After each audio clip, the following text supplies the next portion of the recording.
and welcome everyone to this panel. If you consider your technology in your office today, does it cut it? Are you scalable? Is it cost effective? There are so many elements to make this session that we're about to engage in worthwhile. And we're going to hear from champions like Mickey, who is he's the president of the cargo agency, and he'll actually be moderating our session. Next, of course, David from Nerds on Site. Welcome. And folks, they'll have the opportunity to introduce themselves in a moment. You'll get to know them. And now we'd like to introduce Fei Pang from Xero. Phenomenal work that they do at Xero, by the way. So if you ever have a chance to hear the work that they do at Xero, and of course Fei will be able to bring you up to speed. Not sure if Dom is here yet from Dell, but Tom definitely is. Ladies and gentlemen, Tom from Dell Technologies. Oleg is here from Cisco Canada. Guys, anytime you have the opportunity to have Dell and Cisco on the same panel with the rest of our esteemed guests, you just know that there's a lot of intellectual knowledge that will be shared. Guys, brace yourselves, because there's just going to be a lot of impact that we're going to be able to deliver through this session, and of course with Mickey's capable hands. And finally, certainly not last and not least, Arslan. He's here from Ricoh Canada, and he'll be able to share many of the things that Ricoh has been doing and will continue to do. By the way, they're more than just cameras. I know that a lot of us have this thought, oh, Ricoh, wait, let me get out my camera. No, they do so much more. They are, in fact, an IT services company. So, ladies and gentlemen, thank you for joining us right now. Mickey, over to you. Wonderful. Thank you, Shiraz. Well, it's a pleasure to be here, and really excited to hear from all of these wonderful experts on the particular topic we're about to start. So what are we talking about here? Well, we're going to talk about cloud and tech for SME. So how can tech adoption really be done for small businesses throughout COVID-19 and beyond? So maybe let me spend a couple of minutes to just sort of talk about a little bit about where we're going to take this conversation. So when we think about that, staying up to date with the technology trend is highly crucial for any business really to flourish. And it became that more apparent during COVID-19. And so what do we have to do? What do small businesses really have to do? How can they embrace technology to really carry them forward? And I think that's sort of what we're here to discuss. We're going to talk a lot about cloud. We're going to talk a lot about technology, and most importantly, really touching on a lot of elements that might be, we know digital transformation technology is definitely scary for some. So I think really excited to be here. So again, we've got David Redekop from Nerds on Site. We've got Fei Pang from Xero. We have Tom from Dell Technologies. We have Oleg Tolchinsky from Cisco Canada, and Arslan Ezderad from Ricoh Canada. So really thrilled to have them all here. And with that, maybe I will just get everybody to sort of introduce yourself and what you do, and maybe a little bit about your passion for this amazing world of SMB. So Arslan, you're sort of the first one up here. I'd like to pass the microphone over to you. Awesome. Thanks, Mickey, for having us as part of the panel today. My name is Arslan. I'm the national manager for the Ricoh IT services group here in Canada. We're in the business of providing technology and IT support services solutions to our customers, and particularly in the SMB market. For those of you, who might just know Ricoh as the traditional camera or print provider, we're a lot more than that. We're all about enabling individuals to work smarter, or, the way I like to explain it is we really transform the way people work with breakthrough technologies that ultimately help your business be innovative and also help with your business growth. So hopefully that kind of paints a good picture of what we do. That's wonderful. Thank you, Arslan. Fei, how about you? Hey, Mickey. Yeah, thank you so much. Really excited to be here. So my name is Fei, and I'm the country manager for Xero here in Canada. And for those of you that don't know, Xero is a cloud-based accounting software. It was founded in New Zealand 15 years ago, before cloud was the hot topic that it is today. And it was built cloud first, right? So our founder, Rod Drury, had this vision. He said, this is the future. And so this isn't a product that was desktop and then migrated over. It's always built been built with the cloud in mind, which is super exciting. And today, Xero serves over 2.7 million small businesses around the world, and we partner with their accountants and bookkeepers to make sure that they've got that real-time financial information, insights about their business at their fingertips, and they can make better, faster, smarter decisions. And we believe fundamentally that being in the cloud truly enables that. So I'm excited to get into it today, but that's a little bit about Xero. Wonderful. Thank you, Faye. Oleg, over to you. Thank you, Mickey. My name is Oleg Tolchinsky, and I am the country leader for all of the sales specialists at Cisco. So some of the finest, smartest minds in business technology, and I have the privilege of leading that team. Of course, Cisco is the networking company, probably. Most people do, and certainly as a company that tends to do a lot in the larger end of the market, but equally we help small businesses achieve their business transformation goals. It is my absolute pleasure to be here. Wonderful. Perfect. All right, David. Thank you, Mickey. I'm David Redekop. I'm co-founder of Nerds on Site. And back in '95, when John and I co-founded the company, it was right around the time when people were getting dial-up internet, quickly pivoting into broadband, and with all the excitement that came with it. And then shortly after that, all the insecurity that came with it. So today we live in a world of insecurity, and our mission is to protect people. That's wonderful. Thank you, David. And Tom. Thanks, Mickey. My name's Tom Liu, part of Transformation Solutions Group here at Dell EMC, responsible from a edge to the core to the cloud portfolio within the SMB commercial business. Okay. Happy to be here. Great to have you. Well, I don't know about you, anybody who's watching, but I think this panel is absolutely full of experts in the field. So it's going to be a fantastic discussion. So full disclosure, I'm not an expert in technology. However, I am an expert in helping big brands really market to this amazing space in the space of business to small business marketing. So again, my name is Miki Velimirovic, president of Cargo. We are a marketing advertising agency that helps big organizations like all of you guys really sort of connect with the audience that we're speaking to today, which is really, really great. So great to be here. I'm really excited to kick this off. And with that, I would like to sort of talk about, maybe this is how we start. We know that the pandemic was an event that no small business owner has ever experienced before, and most likely, hopefully, will never have to. So while there were many learnings over the last 18 months, what are some of the things that small business owners in Canada need to focus on right now to sort of successfully enter 2022? So Arslan, why don't we start with you? Just your general take on that as an intro. Sure. I think if I had to sum it up in one word, I would say security or cybersecurity. And the reason I say this, I think we would all agree, technology or IT has really become a major contributor to every aspect of a business. It doesn't matter, what function of the business you work in anymore, whether you're in finance, whether you're in HR or logistics, whatever. Technology and IT play a fundamental role in how you get business done. And also gone are those days where, SMBs thought, well, we're too small to be targeted by, hackers or attackers, bad actors. And it's because a lot of these small organizations are not making the necessary investment in securing themselves that they're actually being the number one targets of a lot of these attackers or bad actors. So I would say, cybersecurity has got to be the number one thing in mind when you're looking at some of the changes you need to implement within your business as you enter 2022. That's great. That's fantastic. Oleg, what's your take?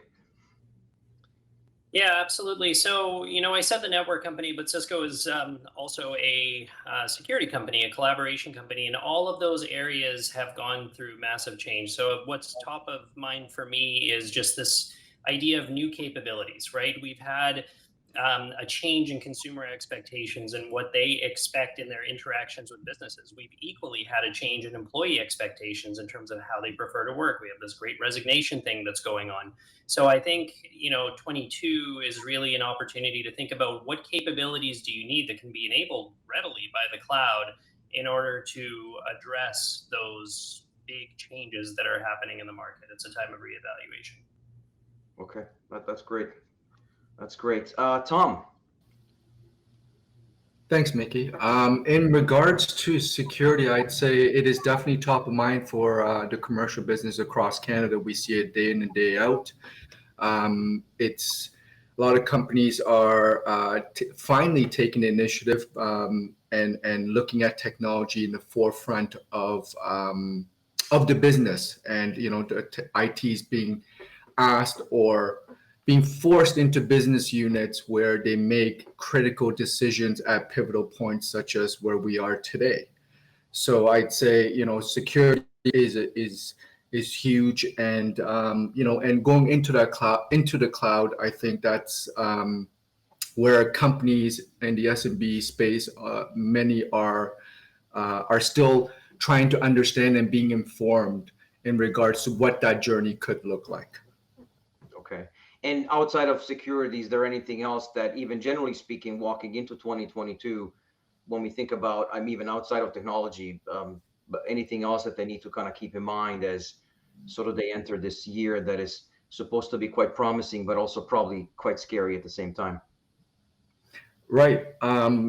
Besides security, top of mind, I'd say, is just understanding how they can complement the growth in many scenarios in verticals that I say. So, looking at a potential hybrid approach to the cloud. So understanding their workload, their applications, their data set, and then making those informative decisions, whether they should sit in the cloud, whether they should sit on-prem. And that's the whole journey of us as being subject matter experts, educating our customers within a commercial business, and really taking them through not so much of a product sale, but more of a platform and informative, consultative approach to getting them the first building block into potentially a cloud journey. Okay, no, that's great. Faye, what's your take on 2022? Yeah, I might zoom out a little bit from what's already been discussed, which I wholeheartedly agree with. But I think, obviously COVID was one giant reset button for small businesses, right? It forced a lot of small business owners to really think about, how am I going to run my business? It was the black swan event that really forced people to take that step back, to reevaluate those transformation projects and upgrade, decisions that have been put on the back burner for so many years because they're hard and they cost money. Folks finally had a chance to actually stop and think. And I think that's really exciting. So as we think about building back better in 2022, some of the themes that we're hearing from small businesses is around, hey, I'm finally going to tackle that, tech adoption that I've been putting off, right? Because it seemed too hard or too difficult, or it wasn't the right time. I've realized that I need to diversify, my profit centers and really think about other areas where I can make money, whether it's e-commerce or new lines of business. I actually need to start thinking about that now, should another black swan event come up. So we're seeing them really start to think about net new lines of business and how they can really diversify, revenue streams. And then there is this massive talent shortage right now, right? Everyone's clamoring to attract and retain people. And so with that lens, we're seeing a lot of small businesses think about, okay, what are those engagement tactics, right? What is the most painful part of my team's day, and how do I systematically attack that through tech or other tactics? And so I think that's also really exciting as we think about, the onset, the after of the Great Resignation is the great, employment wave, and how do small businesses really position themselves for that? So I think those are, just a handful of the key themes that we're hearing from our customers today. No, that's great. That's very, much, and thank you for the broader perspective. I think it's important to kind of see, the different things that we're all kind of thinking about in the space of the future for SMB. So that was fantastic. And David, how about you? Yeah, I would second what Arsalan said about the cybersecurity being such a dominant topic and theme going forward. But I would like to add that in spite of it seeming like it is a cost and a reduction to the bottom line to do things securely, it is actually a way that a business and any industry can gain a leading edge advantage over a competitor, because if you do technology right and you do it securely, you'll actually win more than your cost is of doing it. And I'd also say that if you have the right assessment on ways to prioritize what those security topics are, because it's so broad, then you can get a really good bang for the buck by saying, okay, what's the lowest hanging fruit here in terms of what we can do right away that isn't a huge out of pocket that will immediately provide a security value, right? So just strengthening that security posture can be done in stages. It's not an all or nothing kind of thing. So I think it's the most exciting year ever coming up, because anytime there's disruption like we've had, in that disruption is massive opportunity for everybody. Yeah, absolutely. And I think if we just kind of even look back to, I always use the example of 2008. We think, well, I mean, it was a massive sort of a shift in a very different type of way. But what we saw, the organizations that came out of that, we know them today as WhatsApps of the world and Uber and Square. I think the innovation curve, all of a sudden, everybody starts to think a little differently, about the future. And I think technology particularly is really driving a lot of that. So when I speak to a lot of small business owners, particularly about technology, there's always this, when we talk about cloud, there's always this confusion about this cloud. What is this cloud? What does it do? And so I think oftentimes technology can be difficult to understand. So maybe let's kind of try to simplify it, and maybe for those that really want to know what exactly is cloud technology and what sort of are the benefits of that. And Tom, if we can kind of start with you, if you can sort of tackle that perspective. Sure. Cloud it's a big one. I mean, a lot of customers define cloud in a couple of different ways, I'd say. So one is, traditionally when we ask customers, what are you doing in the cloud today?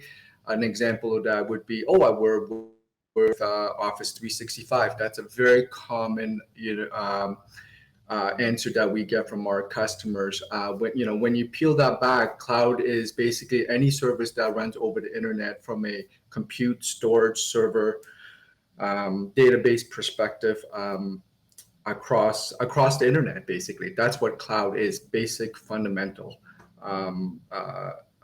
view of cloud. But when you look at the data center and what we're faced with our customers in regards to them understanding and getting a grasp of their cloud journey is where we really come and help our customers understand and inform them, educate them on, like I said in my previous responses, is in regards to more about understanding their data set, their applications. Are you born in the cloud? Are you legacy? Those are all things that IT owners need to understand, and as well as the business owners, the executives need to understand. That's where not only IT adopts cloud, but it's a whole cultural shift between IT and the organization, the executives embracing cloud and understanding what needs to be done the next 3 years, 4 years, 5 years, from a I would say cultural shift of adopting cloud. Does that make sense? Yeah, no, absolutely.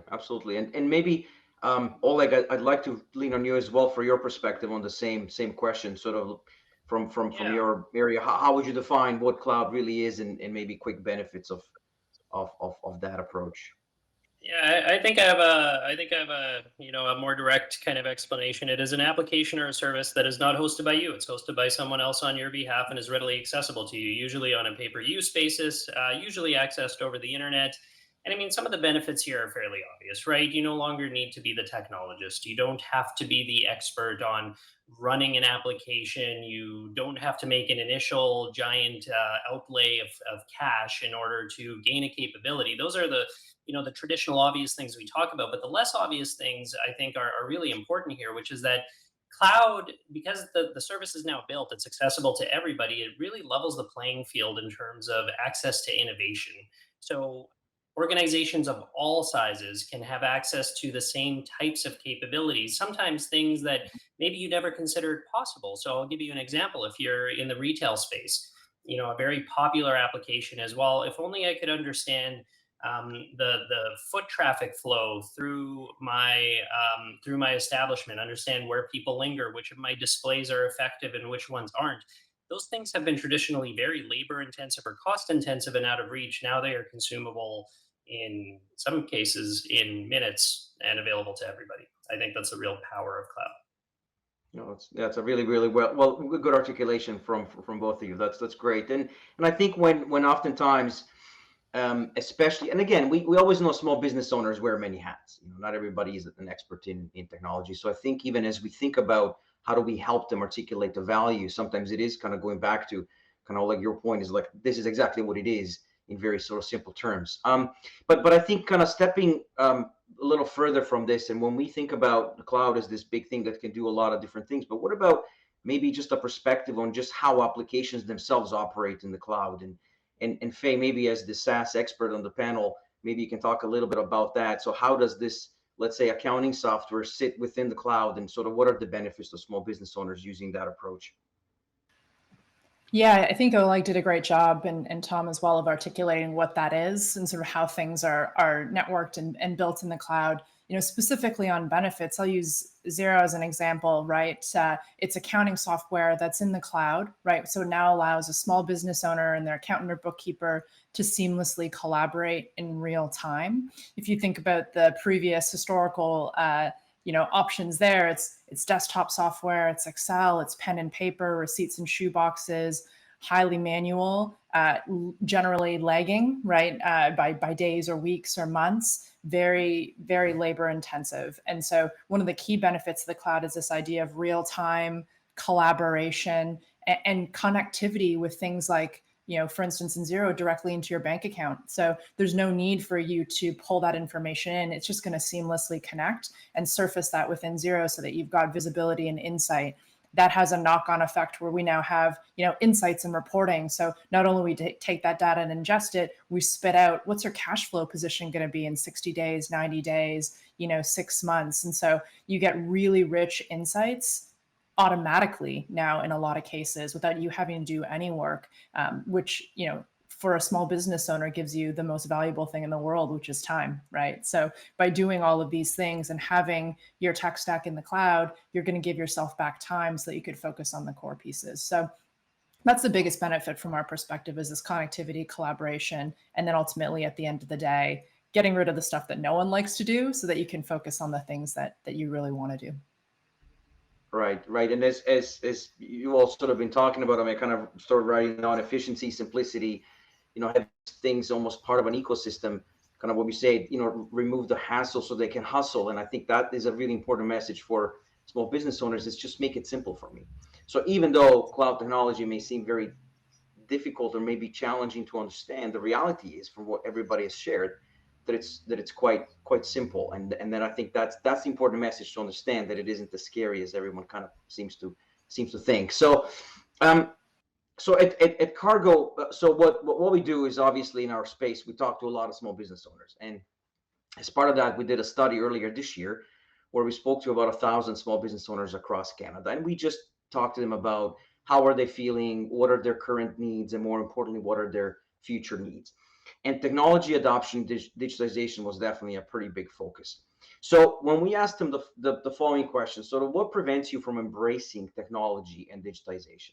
So 4 areas came to surface. Number 1 was cost. Number 2 was fraud and cybersecurity concerns. Number 3 was learning curve. And then number 4 was simply just not even knowing where to start. Okay.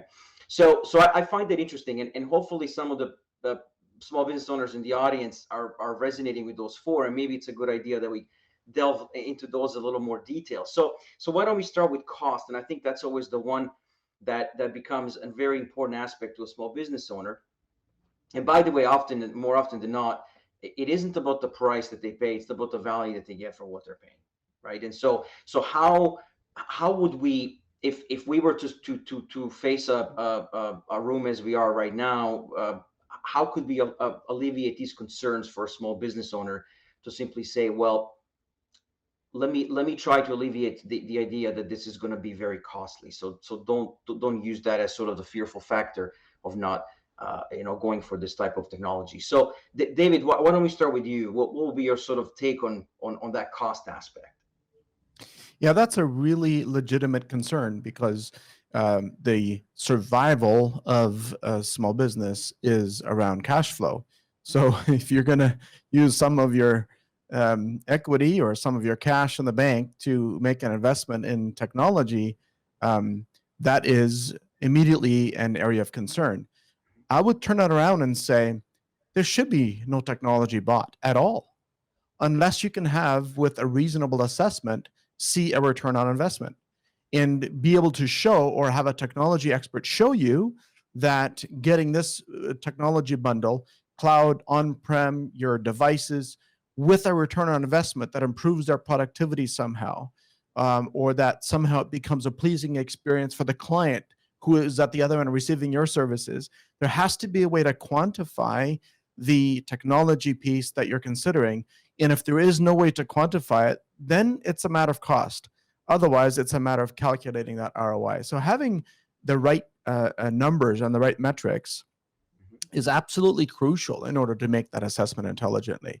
That's what I would say. But at the end of the day, we know we have enough information through modern studies that show what the productivity gain is on a new computer versus one that's 5 years old, right? We have staff here that I look at and like, what are we doing with that device when they're waiting 5 seconds for that? That's got to go, because 5 seconds times 100 times in a day quickly adds up, where it's justifiable, where you just need the fastest device that is on the market today. Even though it's going to cost more, we're going to gain it in productivity and then have a higher level of efficiency. So I think that's a question that always needs to be extrapolated a little bit more to answer in a more cohesive mode. Right. And often I do wonder, oftentimes when we hold an expertise in something, everything becomes, it's a lot more, let's say, common, I won't say common sense to us, but we kind of get it. Oftentimes I do think there's always an opportunity to talk about not necessarily the feature set of that particular technology, but the pure benefits. And I think you kind of touched on that, David. And I do often say that we often talk about this framework of jobs to be done. So when all of a sudden we can articulate that this will do a particular job for you, that value now behind the price point becomes completely different. When we're talking about, don't be so much afraid of the cost, because really at the end of the day, the efficiencies gaining by that are significantly larger than what you're about to expand, right? That's right. Yeah. Yeah. Okay. So you kind of touched on fraud and cybersecurity. So what would you say would be your take on how do we explain that as yes, it's a real thing, but at the same time, maybe not as critical and scary as many of them see that as being a big risk? Yeah. Can I answer that one too?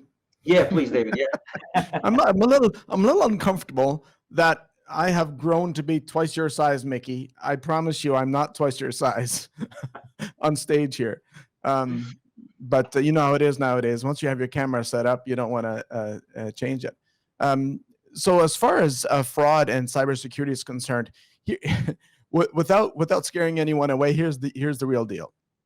If we were to measure GDP and based on size of country, then the fraud and cyber insecurity today would represent the third largest country in the world. Except that this is not a country we want to do business with. Right? We certainly don't want to become victims to them. And so there are some very essential things that we can do that are not about spending a tremendous amount of money. It is about having a mindset that says, here is how we're going to look at what our own security posture is like. Here is how we'll address the most effective method of protecting who we are. So for example, one of those areas would be in the area of zero trust, right? If you were to protect your identity, protect your network traffic, so that when an attacker is present or is attempting to launch an attack, that you trap them where they are. It's a very cost-effective way of mitigating a whole broad set of cybersecurity concerns. And fraud happens through phishing and through deceptive emails. And so even though there'll be some companies that would like to say that security awareness training is the most essential part, I would say that it is an essential part, but probably not the most essential part. There's so many other aspects that can be done internally by simply changing the way we do things. But it's like that with a lot of healthy things, right? Like, why is the world not more aware of the value of vitamin D3? Well, because there's no money in it. So we have to individually and collectively understand the value of vitamin D3, because there's no major pharmaceutical that's going to market it. And like that, we have a lot of security aspects, like how we treat the internal password hygiene, whether we manage it properly through a centrally organized tool. And so many of those efforts to prevent becoming a victim of fraud and cybersecurity is about changing internal processes. So I would direct everyone's attention to look internally what you can do rather than strictly looking outsourcing. And sometimes it is an outsource agent that can guide you through those steps. And but really a lot of it is about taking those steps internally. Okay, so looking internal first to figure out where those risk points are. Okay, that's interesting. Yeah.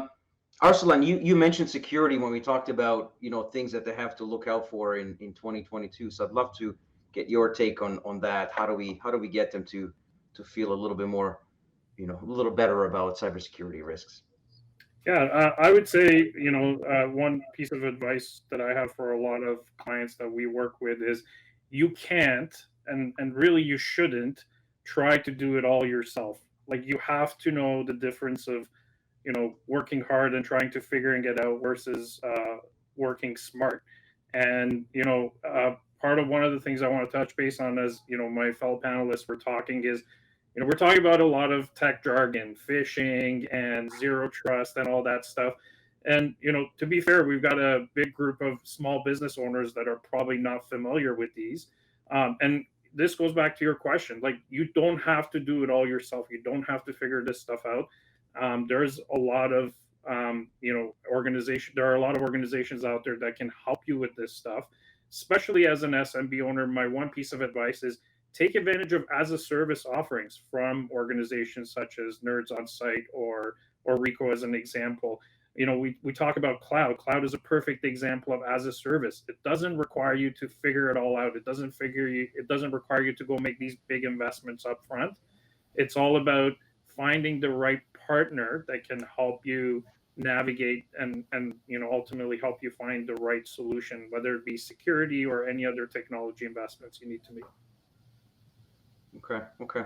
And I think you touched on something interesting in that it kind of goes back to that point number 3 that you talked about, which was the learning curve concerns, right? I mean, it's all about having the right resources. It's all about education. It's all, definitely about having this readiness plan. So are there any other pieces of advice or comments that you have specifically on how could they manage that perceived difficulty of a very, very steep learning curve? I think Faye actually touched base on this earlier as well. Like, what we have to realize with the new world we're living in, talent is everywhere. So you are able to find the right resources and talent from lots of different places at different costs. So don't be afraid to explore what other options are available ultimately that you can take advantage of. Okay. And Oleg, are you seeing similar things in your organization as well?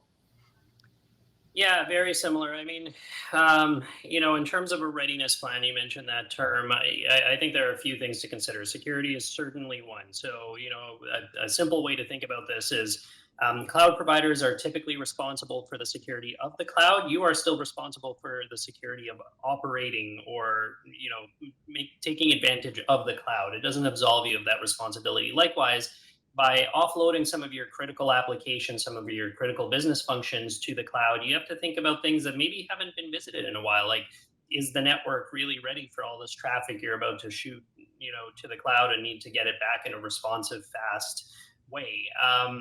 Do you understand the full breadth of cloud offerings and capabilities that are out there? And I mean, I'll say what everybody else said because I think it is the best advice. Is the good news is the knowledge exists. It's all out there, and this is not one of these things that actually, Mickey, you talked about doing some research. We did some of our own research in the SMB space and found that there's a large proportion of decisions that are made by word of mouth, that are made by, kind of online general research. I think this is one of those areas where maybe we want to take that a step further, because it's nuanced and the knowledge does exist. Yeah, absolutely. And I think it is fascinating, even just simply just how much information is generally available for free. Now, the challenge there, of course, it could be very difficult to ascertain what's right, what's wrong, but really there is a lot of stuff out there. And I think, we as brands trying to help SMBs get through these transition points is really to make sure that they're getting the right information, essentially, at the right time. So I think for some, it's not even about the learning curve we talked about as much as it's about not knowing, where to start. I mean, where do I even kickstart the whole thing? So we often talk about the need for digital leadership, so all starts at the top. I mean, whether it's driven by this small business owner or the executive leadership team at those organizations that have one. So is digital leadership something that is important? And what would sort of be your, like, do you agree with that whole idea that it all starts from the top? And Tom, I'd love to hear your perspective on that. Sure. So in my role today, I deal with frontline IT folks that are technical, and then I also deal with executives and business owners in the SMB space that wear many different hats depending on what is required at this point. So absolutely, it starts from the top, the embracing of the cloud journey, whether it's public cloud, private cloud, multi-cloud in today's world. And for many organizations, that's key to success.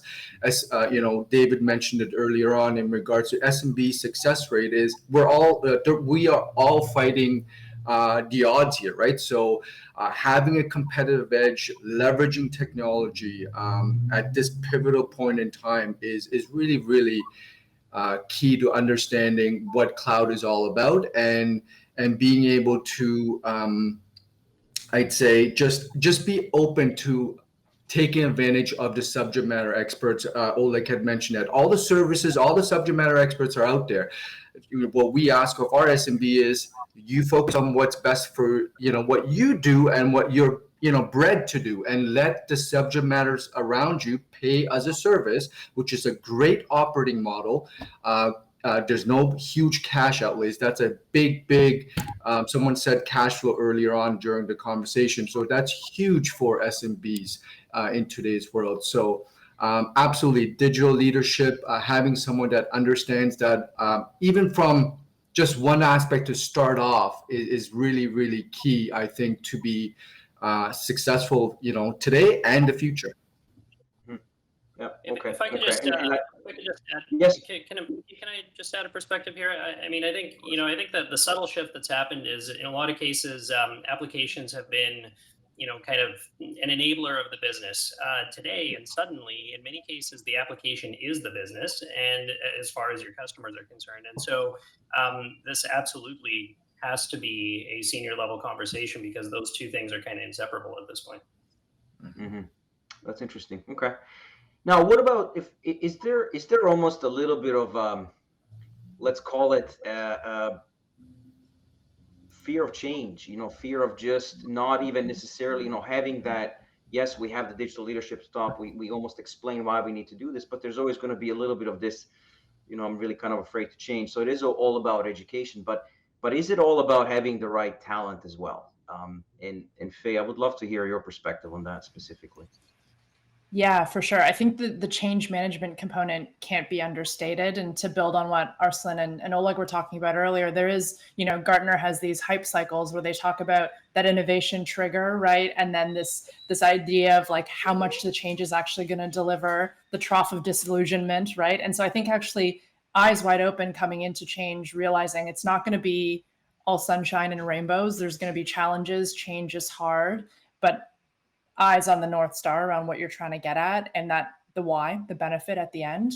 I think we often see firms and small businesses really struggle through that change. And so our team approaches it very much as change management, understanding the why. A lot of small businesses, embark on this huge digital transformation. They don't even know why they're doing it, right? It's like, my buddy's doing it. He said it was great. Well, is that the right thing for you, right? So really focusing in on the why. And then I actually see a question in the chat around, hey, how do I even get started on this? And at Xero, we've actually partnered with the Toronto Region Board of Trade. They have a digital needs assessment, which is a free tool for small businesses. It's wonderful. You go in, you answer a bunch of questions. They help you assess, where some of your gaps are. And there's lots of tools like this, but we're biased. We think this is one of the best. And it actually gives you tangible suggestions for how you might digitize your operations, where some of your biggest gaps are. So there are lots of tools like that SMEs can engage with to just understand, what am I even trying to solve for, right? Before I even get to solutions and providers and all of that, like, what are my big problems? I think that's really key to understand from the start. Right. All right. So it sounds like there are tools that not only sort of your brands provide, but there's also a lot of tools that obviously there's associations, there's groups that are really out there. And I think that's always sometimes the challenging thing is to find those. And we talked about that. So that's great to hear. But the one thing that I often wonder, so especially in this war for talent, if we're thinking about building a digital organization, how important is it to get the right talent that understands, not only sort of understands the change, but almost embraces the change, and then in turn becomes the agent for change?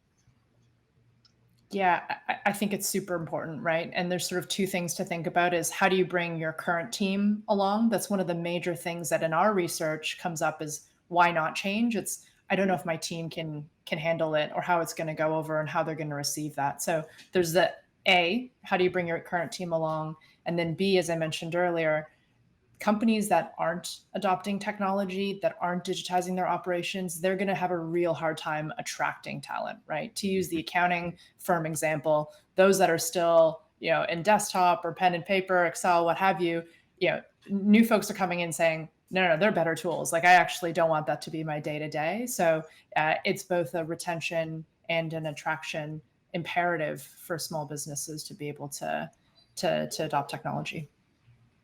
Absolutely. And I think if we think about, probably one of the largest shifts that we've seen during the pandemic was this shift to, not even work from home, but work from anywhere. And that model is essentially, for many small businesses, is completely new. They've never done it that way. That in itself is going to have impacts on not only the fact that the small businesses have to become digital at its core, because there's no other way to really run a business model like that, but they also have to learn how to lead teams virtually, how to create culture in a virtual setting, how to still have, because that's, Faye, to your point, is going to be extremely important to get the right talent, is to give them the right platform. So that's one of the biggest probably shifts, and even in our study that we've seen. And to me, I think that war for talent is going to be won by those that are going to fully embrace that and say, you know what, there is no going back to how we used to do things. This is going to become the future, and really the only way to work is going to be in this sort of remote setting. So for a lot of small business owners, it's challenging to understand, how do I even do this? And so I just kind of wonder, what are your organizations doing to help small businesses sort of not only understand the shift, but also sort of cope with the shift? And Arsalan, I'd love to get your take and what you guys are doing at Rico. Yeah, absolutely. Without getting into specific products or solutions that enable organizations to adapt to these changes, one thing I like to point out, which is my advice to a lot of the clients that we work with, is the way we get work done is completely changed. And it's all now about measuring outcomes instead of productivity. I think especially in an SMB space, a lot of businesses have traditionally been focused on employee productivity. And we really have to change that mindset. And that's one of the things we really try to do by, helping a lot of our clients with some of the tools and services that we offer, is how do we ultimately measure outcomes and allow our clients to have measurable outcomes, leveraging some of the tools and services that we offer rather than productivity.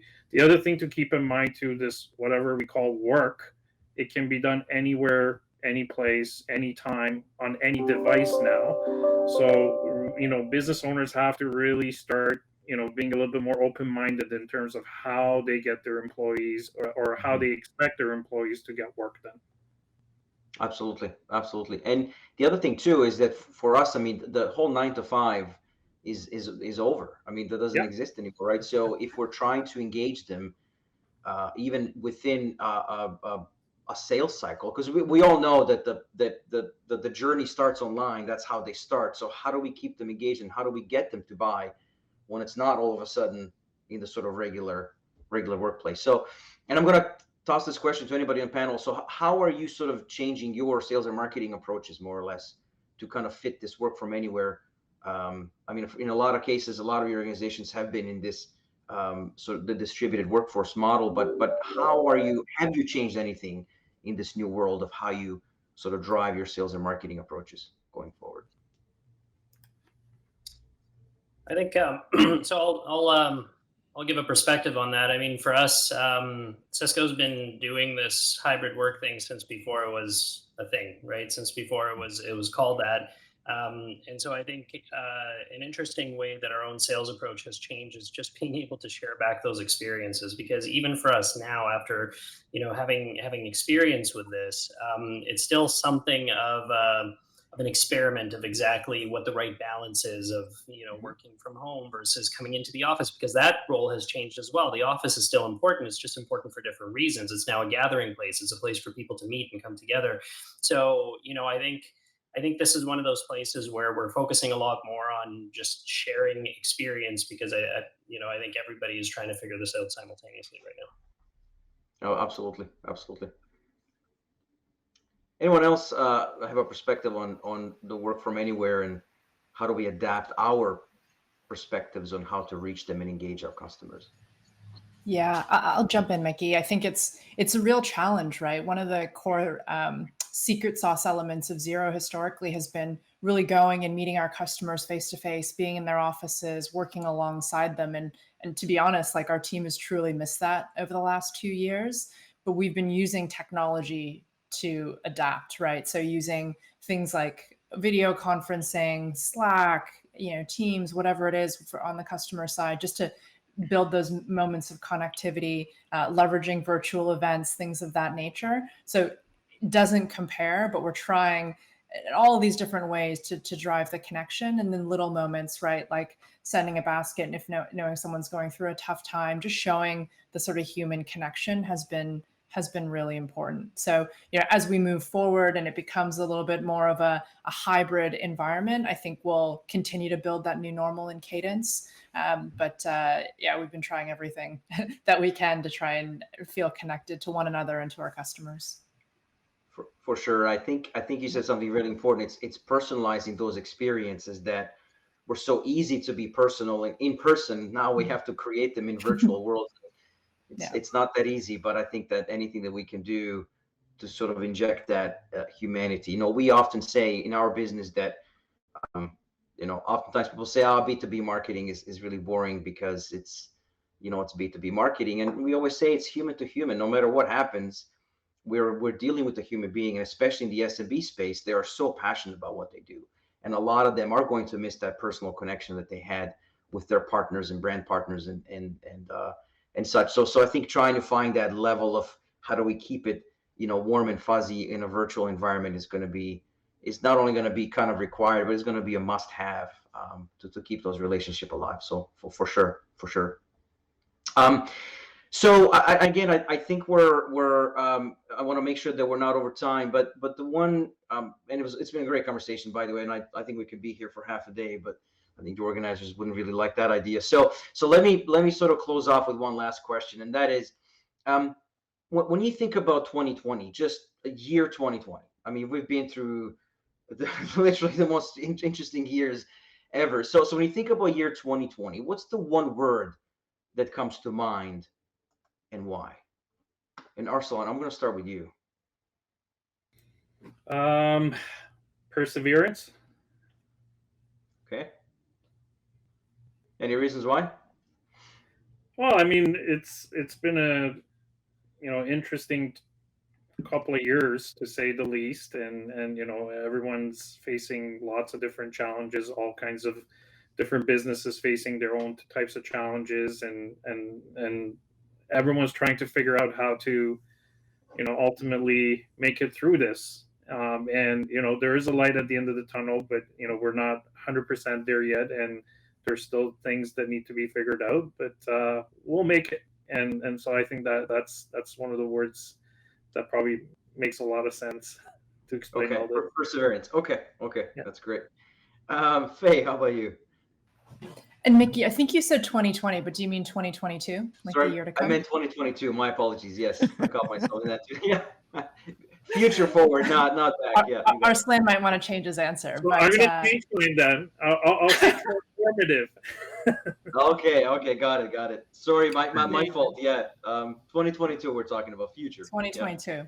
Okay. Yeah. The one that comes to mind for me is just opportunity, right? From Okay. challenge and from, everything that we've all gone through. It's obviously been exceptionally difficult, and small businesses have had to bear, an outsized portion of that, I think. But when I think about 2022, to me, it's all opportunity. And how do we build back better? And how do we use this as a chance to rethink how you do business, how you go to market, how you enable your teams? So to me, it's exciting. Okay, wonderful. All right, Oleg. Yeah, I think following with the theme, I think of the word reset, and I think about that because I mean, what we've gone through has not been so much an evolutionary change as a revolutionary one. We've, experienced in terms of this digital topic, whatever that means to you. We've experienced years of transformation in the space of months, and so I think this is a moment to step back and kind of set aside what we knew and think about what the world for our businesses looks like going forward. Right. Okay, that's great. Tom.